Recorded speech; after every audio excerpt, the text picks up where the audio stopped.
I only opened her laptop to print a single boarding pass. I never planned to find the message glowing on the screen, the one that ended 11 years of marriage in the time it took to read one sentence. It was a Thursday night. Ain tapping the window, the house quiet, my wife upstairs in the shower. We were flying to her sister's wedding that weekend.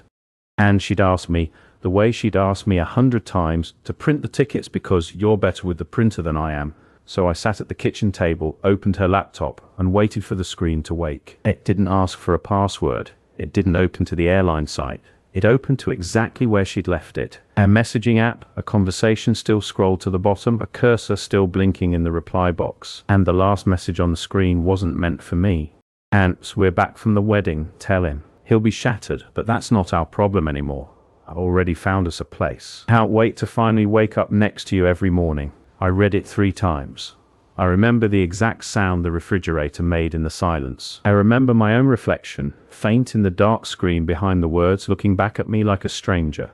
We'd been married 11 years.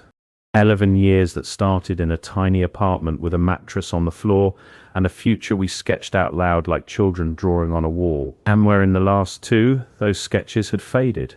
The late meetings, the phone that lived face down, the way she laughed at something on that screen, and when I asked what was funny, said, "You wouldn't get it." I told myself it was a rough patch. Every marriage has them. I told myself the distance was work stress, that the coldness was just life. That the woman who used to fall asleep on my chest was still in there somewhere. I had been so busy protecting the story I wanted to believe that I never noticed she'd already written a different ending. The screen doesn't lie. It only shows you what someone forgot to hide. I heard the shower shut off upstairs. Footsteps, the hum of the hairdryer, and in that moment I made a choice that surprised even me. I didn't scream. I didn't storm up those stairs with the laptop in my hands. I did something colder, quieter, and, I would later understand, far more powerful. I scrolled up. I read weeks of it. Months. His name was Marcus. He worked at her firm. There were plans in there, real plans, not fantasies. A lease she'd already signed. A moving date, conversation about which of our things she'd take and which she'd leave behind for him, meaning me, said with a casual cruelty that hollowed me out. There was even a line where he asked if she felt guilty, and she replied, not anymore. He stopped being my future a long time ago. He just doesn't know it yet. He just doesn't know it yet. She was wrong about that. I knew now. And knowledge, when you stay calm enough to use it, is a kind of quiet power. I took out my phone and photographed everything. The messages, the signed lease with both their names, the moving date. I emailed the images to an account she didn't know existed. Then I closed the laptop exactly the way I'd found it, cursor blinking, aim glowing, and I printed the boarding passes like nothing in the world had changed. When she came downstairs, hair still damp, she smiled at me. "And did you get them printed?" "All done," I said, sliding the tickets across the table. My voice didn't shake. It never does anymore. Of the next 3 weeks, I became a man she didn't recognize but couldn't name the change in. I was calm, agreeable, present even. I went to the wedding. I danced with her. I toasted her sister and shook Marcus's hand at the reception, because of course he was there, and I watched the flicker of panic in my wife's eyes when she realized I hadn't reacted, hadn't suspected, hadn't done anything at all. That flicker was the only revenge I needed in that moment. Let them wonder. Let them plan around a man they thought was asleep. How they planned their new life, I quietly built the ending to the old one. I met with a lawyer during my lunch breaks. I learned that the apartment she'd secretly leased actually worked in my favor.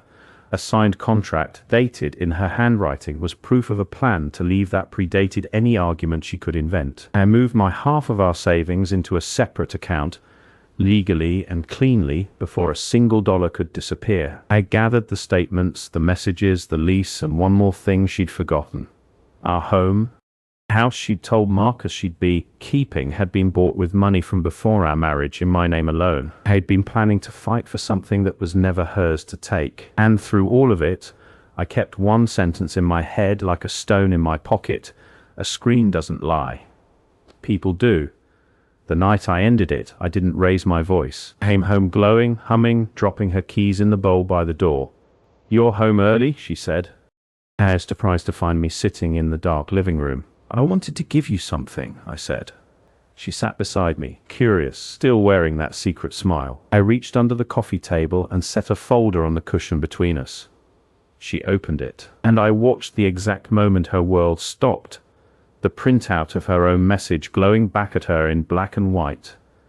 The signed lease, the moving date, and beneath it all, the divorce papers already filed, already dated, appeared the week before. You said he'd be shattered, I told her quietly. You were right about a lot of things. You were wrong about one. I'm not shattered. I'm free. The tears came fast, the excuses faster. She'd been lonely, distant. It had just happened. She still loved me somewhere. And beneath all of it, the sentence she thought would save her. We built this life together. Hey, you can't just throw it away. I didn't throw it away, I said. And you did. The night you decided I was a problem to be managed instead of a husband to be honest with. I just found the receipt. I stood up. I set my keys on the table. The house was mine. She'd be the one leaving. You can go to the apartment, I said. The one you already signed for. It's paid up. Marcus is expecting you. She slid to the floor, the folder trembling in her hands, begging me to think of the years, the memories, the version of us that used to be. But that version had died quietly, months before, in a conversation she'd typed on a screen and forgotten to close. I left that night with one suitcase and the false belief that she was walking towards something better. Marcus didn't win her. He inherited whatever was left of the damage. I heard, months later, that it didn't last long between them. Guilt is a poor foundation. It always cracks. She called eventually. Her voice was smaller than I remembered. I made a mistake, she whispered. Hey. No, I said gently. You made a plan for months. I just read it before you were ready for me to. There was a long silence. Then, in the fragile voice of someone who finally understood what she'd traded away, she asked, Is there really nothing left for me here? I looked around the quiet house, my house, at the life I was slowly rebuilding, one honest morning at a time. No, I said. You closed that chapter yourself. I only turned off the screen. I hung up before she could answer. People think revenge has to be loud. Hey, picture shouting matches, thrown plates, doors ripped off hinges. But the sharpest revenge is quiet. It's a folder placed gently on a cushion. It's a calm voice where she expected a scream. It's a boarding pass printed with steady hands over the wreckage of a marriage she thought she'd already survived. She left her screen open for one careless second. That was all the truth needed. Because a screen doesn't lie. People do.